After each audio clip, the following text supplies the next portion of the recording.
bonjour Dr Salif. Bonjour. Et merci d'avoir répondu à notre invitation. Vous êtes un cadre de l'UNC.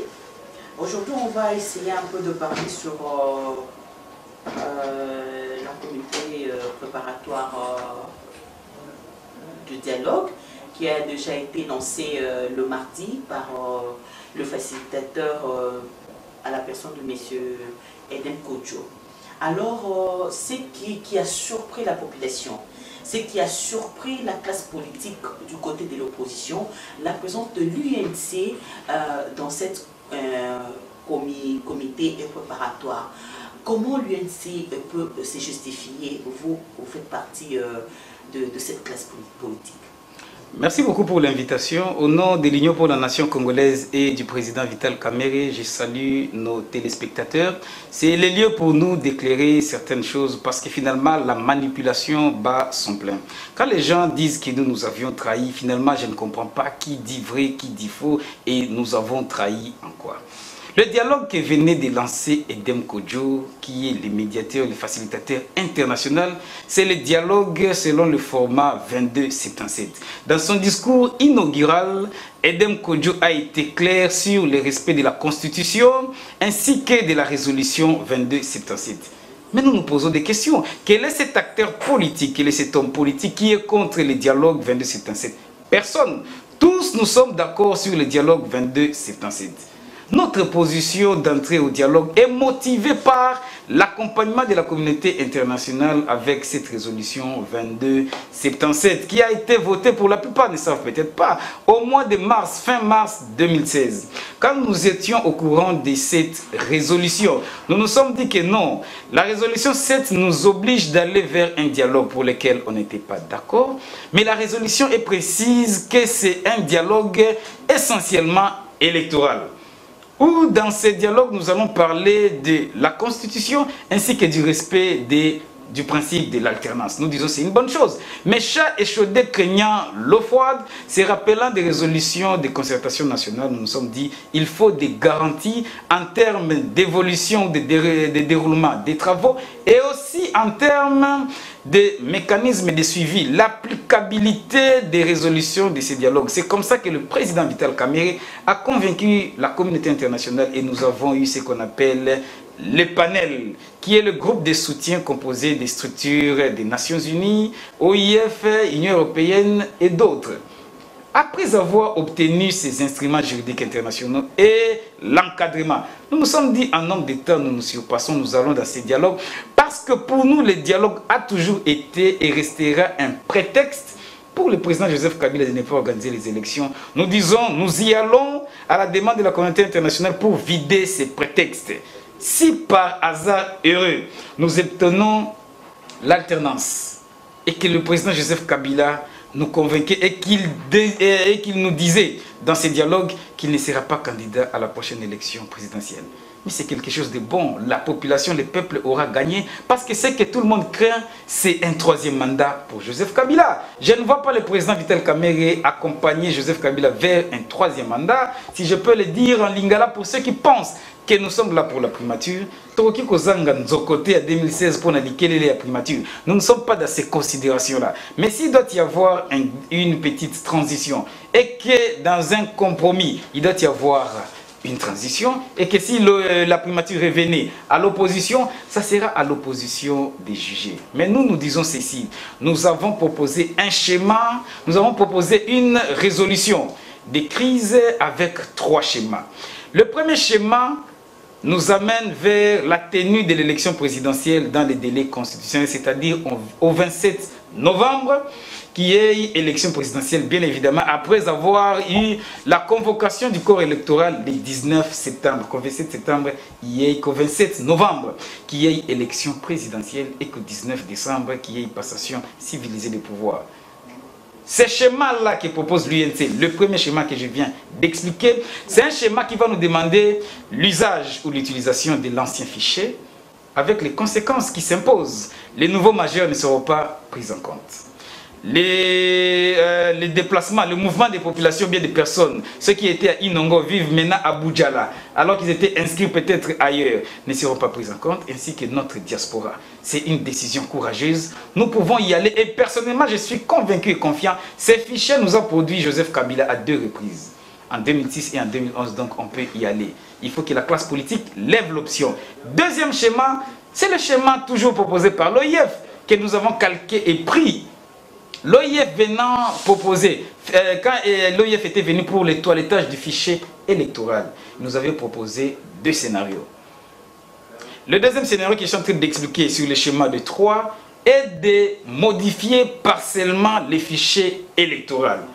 C'est-à-dire ne prendre en compte que les nouveaux majeurs, que les anciens comme vous et moi, que nous puissions garder les anciennes cartes et que seuls les nouveaux majeurs aillent dans des centres d'inscription pour avoir de nouvelles cartes. Ça s'est passé ici chez nous en RDC en 2010 où il y avait un renouvellement partiel du fichier. Ce schéma nous demande 8 mois et demi. Le troisième schéma, c'est un schéma qui nous demande de refaire tous les fichiers, c'est-à-dire et les anciens et les nouveaux majeurs, nous tous, des nouvelles cartes d'électeurs. C'est ce qui va nous conduire pour 17 à 18 mois. Non, j'en arrive, ce sont des faussetés. Ce troisième schéma nous demande 10 mois et demi. Source d'information, OIF avec le général Sangaré, c'est connu de tout le monde. Mais si nous prenons 10 mois, je prends d'abord le maximum. Parce que les gens ne voient que les 2 derniers schémas, oublient ou bypassent ou ignorent le premier schéma proposé par Vital Kamerhe. Si nous prenons même les max des max avec les 10 mois et demi pour refaire tous les fichiers électoraux, d'aujourd'hui jusqu'à là où nous sommes, ça tombe aux alentours d'avril, mai, juin.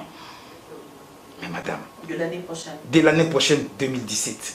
Voilà pourquoi le président Vital Kamerhe, de tout ce monde-là qui claironne et crée et font des bruits, personne n'a su proposer un schéma. Soit nous allons dans les délais avec l'ancien, soit les nouveaux fichiers, mais assumons en tant que politique pour qu'il n'y ait pas désordre et trouble dans le pays. Parce que au 19 septembre 2016, il n'y a pas une orientation politique en matière électorale. Nous risquons d'amener le pays vers une situation chaotique que nous ne voulons pas. Revenons au dialogue, c'est très important.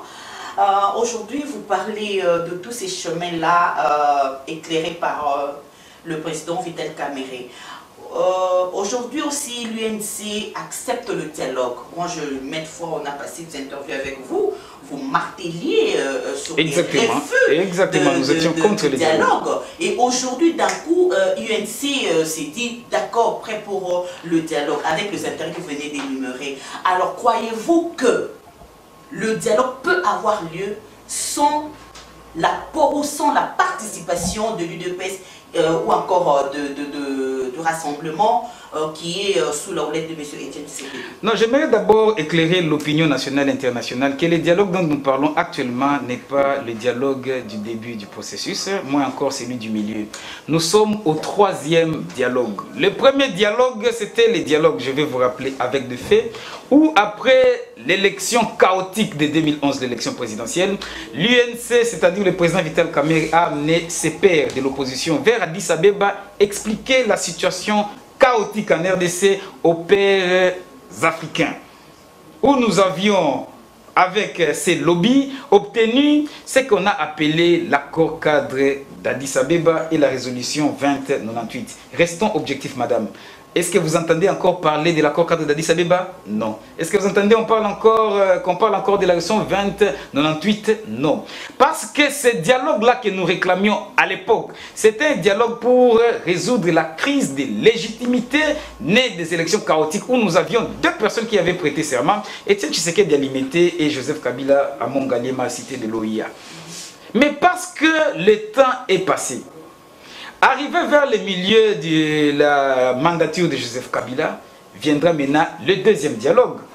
Le dialogue entre Etienne Tshisekedi du UDPS et Joseph Kabila qui allait nous amener vers le glissement. Rappelez-vous de ce que venait de dire finalement Bruno Mavungu, où ils se sont embrouillés sur la primature. Est-ce que ça devait être Félix ou pas, ou quelqu'un d'autre, avec les valises qui ont fait des allers-retours, Venise, Monaco, Paris. Nous n'allons pas entrer dans ces considérations-là. Et par rapport à ces dialogues-là, le président Joseph Kabila avait signé une ordonnance le 28 novembre 2015. Ce dialogue n'a jamais eu lieu. C'était le deuxième dialogue. Mais le dialogue actuel, qui est le troisième dialogue, où nous avons dit oui. Parce qu'au deuxième, nous avions dit non. Au premier, nous avions dit oui. Quand nous avons vu que le temps passait, que Kabila n'en voulait pas, nous nous sommes désolidarisés de ce dialogue 2098. Quand il a maintenant fait un pacte avec le régime en place, avec l'ordonnance du fin novembre 2015, qui finalement n'a plus abouti, à laquelle nous avons dit non, viendra maintenant la résolution 2277, qui est un dialogue essentiellement électoral, où la communauté internationale nous a fait comprendre, vous avez l'obligation d'aller vers le dialogue pour que le pays ne s'embrase pas. Et Joseph Kabila, dans la même résolution, a l'obligation de respecter le prescrit constitutionnel en matière électorale. Peut-être les gens oublient, au vote de la résolution 2277, il s'est tenu un point de presse conjoint. Ministre des Affaires étrangères, Raymond Tshibanda, je donne le nom, ainsi que Lambert Mende, ils ont tenu un point de presse du gouvernement où le ministre des Affaires étrangères a dit que la résolution 2277 était une résolution irresponsable. Vous avez peut-être oublié. Donc c'est une résolution qui mettait en mal et continue à mettre en mal la position de la majorité qui voulait d'un troisième mandat. Voilà pourquoi Étienne Tshisekedi ou bien l'UDPS et Joseph Kabila voulaient embrouiller le peuple et la communauté internationale avec leur calcul des Ibiza et consorts qui a été déjoué par la justesse et la clairvoyance des amis de la dynamique, la délégation que nous avons envoyée à Genval. Les gens oublient vite. À Genval, il était question de produire une liste de 12 personnes qui devaient participer au comité préparatoire du dialogue formant Joseph Kabila. Allez aujourd'hui, ici à Béatrice, comptez le nombre de gens. Est-ce qu'il ressemble effectivement à 12 de la majorité, 12 de l'opposition et 6 de la société civile? Vous aurez la réponse que c'est faux, ce n'est pas ça. Nous sommes au-delà de ça. Donc ce n'est plus le dialogue que Joseph Kabila voulait avoir avec Étienne Tshisekedi pour un partage de pouvoir. Nous ne sommes pas là. En nombre d'États, quand nous avons eu les garanties de ces textes internationaux, c'est-à-dire cet instrument international, l'accord, la résolution 2277, avec l'accompagnement du panel, nous nous sommes dit, nous nous surpassons, nous allons dans ces dialogues pour défendre les intérêts de la population. Voici notre position, parce que les gens veulent mettre de l'amalgame. Au-delà de notre proposition de sortie de crise, l'UNC, il va avec la première posture ou la première condition pour nous. Je donne les détails de notre cahier de charges dans le dialogue 2277. Il ne sera jamais question de modifier la Constitution. Nous sommes clairs. Le premier principe dans le dialogue, nous devons réitérer notre attachement indéfectible à l'actuelle Constitution. Ça, c'est trahir le pays? Je doute fort. Deuxième proposition, le principe de l'alternance, c'est le principe sacro-saint démocratie où nous n'allons faire aucune concession autour de ces principes, qui veut dire tout le monde peut être candidat président de la République à la prochaine élection présidentielle, sauf un seul, il s'appelle Joseph Kabila. Est-ce que ce n'est pas gagné encore en termes de propositions? Troisième proposition, nous disons que l'élection présidentielle doit se tenir à bonne date. Quand je dis à bonne date, c'est par rapport aux trois schémas que nous devons tous lever l'option. Sur le premier, le deuxième, le troisième. Mais si jamais, madame, de ces cahiers de charges que je venais de brosser, au sein du dialogue, pendant le déroulement, nous remarquons que la majorité en place n'a pas l'intention de respecter la Constitution, a des velléités de la modifier, a des velléités de garder Joseph Kabila au-delà ou bien pour un troisième mandat. En nombre d'États, nous allons prendre nos responsabilités, nous allons nous lever et nous allons claquer la porte, nous prendrons nos effets et nous dirons à la population, nous pensions que Joseph Kabila était de bonne foi, nous comprenons qu'il maintient sa position. Quel est l'avantage de ces schémas ou de cette posture de l'UNC? Nous voyons loin. On ne peut pas aller vers un soulèvement populaire sans quand même un consensus, ne fût-ce qu'au niveau national et international. Vous ne pouvez pas mettre la population dans la rue sans convaincre tout le monde. Mais si Joseph Kabila est de bonne foi et qu'il a été convaincu par la communauté internationale et tout le monde qu'il y aura cette fois-ci alternance en République démocratique du Congo, l'alternance ne peut pas s'obtenir que dans la rue ou bien dans la force. On peut aussi l'obtenir par les stylos, par le carnet d'adresse et l'intelligence. Nous croyons encore en ces schémas. C'est ce qui justifie aujourd'hui que l'UNC ne fait plus partie des activités de l'opposition, par exemple marche, machin. Non, c'est faux, l'UNC continue. Je réitère la position de l'UNC, nous ne faisons pas partie du rassemblement, ça c'est connu de tous, mais nous avions dit que toutes les actions de l'opposition, nous allons mettre le bouchée double pour que ces actions réussissent. Toute action tendant à fragiliser les régimes en place, pour se pérenniser, nous serons toujours là. Je donne deux exemples. À la marche du 31 juillet, les drapeaux de l'UNC, vous avez vu. Je ne préfère pas parler de la contribution financière sur ce qu'a été le budget de cette marche. Je préfère parler de la présence des cadres et des militants de l'UNC, c'était vu. Deuxième chose, à la journée Villemordière, personnellement, j'étais sur les ondes de télévision et des radios, même dans la presse écrite, où j'ai dit que nous bénissons et nous contribuons à la tenue de la journée Ville Morte de mardi 23 août, mais nous disons qu'il n'y a pas incompatibilité entre le début des travaux du comité préparatoire et la journée Ville Morte. Nous nous assumons comme parti politique et comme plateforme politique UNC alliée. Et ça a été notre position. Une toute dernière question, je crois, ça me reste une ou deux questions. D'abord, ça concerne toujours sur le dialogue. Pensez-vous pas qu'un vrai dialogue nécessite comment dirais-je, ça nécessite que tous les acteurs politiques se mettent ensemble. C'est ce qui même que nos amis de rassemblement exigent qu'il y ait la libération de tous les prisonniers politiques. Comment aujourd'hui, bien que l'élection peut, disons le dialogue peut être électoral, mais trouvez-vous pas que messieurs Sélé, cadre de l'UNC, et que ce serait encore mieux qu'il y ait, qu'on relâche un peu ceux qui sont en prison? Ce sont aussi des politiciens qui sont détenus. Est-ce qu'ils ne peuvent pas sortir, être ensemble, parler au moins un seul langage pour l'intérêt de Congolais? Parce qu'aujourd'hui, le pays est vraiment menacé. Il y a des gens qui meurent, il y a la population. En fait, tous ces pouvoirs-là, c'est pour la population. Et aujourd'hui, si vous n'arrivez pas à être unis, quelles que soient vos couleurs politiques, ne fût-ce que pour l'intérêt de la population, messieurs, Madame, vous n'avez pas tort d'avoir raison, et c'est même la posture de l'Union pour la nation congolaise.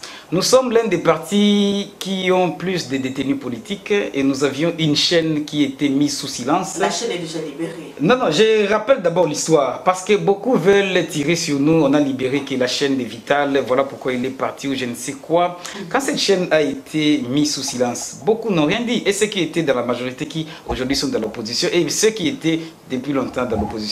On n'a pas senti, on n'a pas...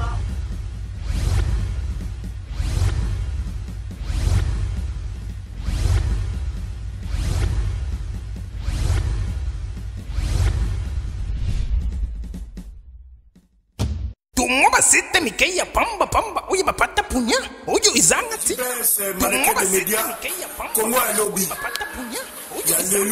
ya lobby kuna ya lobby wana ya lobby kuna Kongo ya lobby ya lelo teme ya lobby na lobby sit na biso lobby na lobby Kongo ya lobby égal événement Kongo ya lobby ekotikalaka Kongo ya lobby Congo ya lobby, avenir ya lobby et pesami kaka na Congo ya lobby, avenir à jeunesse.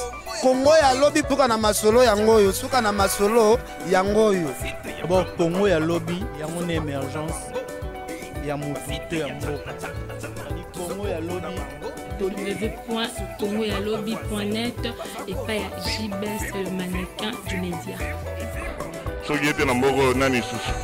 Agendera toujours liboso ti likolo aumela mwana mboka Congo ya lobby yango nde ya biso Congo ya lobby kasi ya bilenge ti yango na lobby ezali ya ba jeune ezali ya ba bino ezali ya ba biso Congo ya lobby en tout cas Congo ya lobby eza na biso en tout cas faut mailler les beleza pour Congo ya lobby ezali to les beleza là umela donc Congo ya lobby image ba pose dans les montagnes longo ça Congo ya ba village na ba villa nkobo ekotaka na samai ekotaka na lola voire même ekotaka na lola ata bandeko nanga ekotala na bafelo si tu es suspect et puis Satan a son parti caméra au côté na lifelo toke kaba ba image toye na si tes âmes moko soko za na 4 coins du monde ozwa sans problème sans soki ndenge nini balobi www.congoyalobi.net voilà sikoyo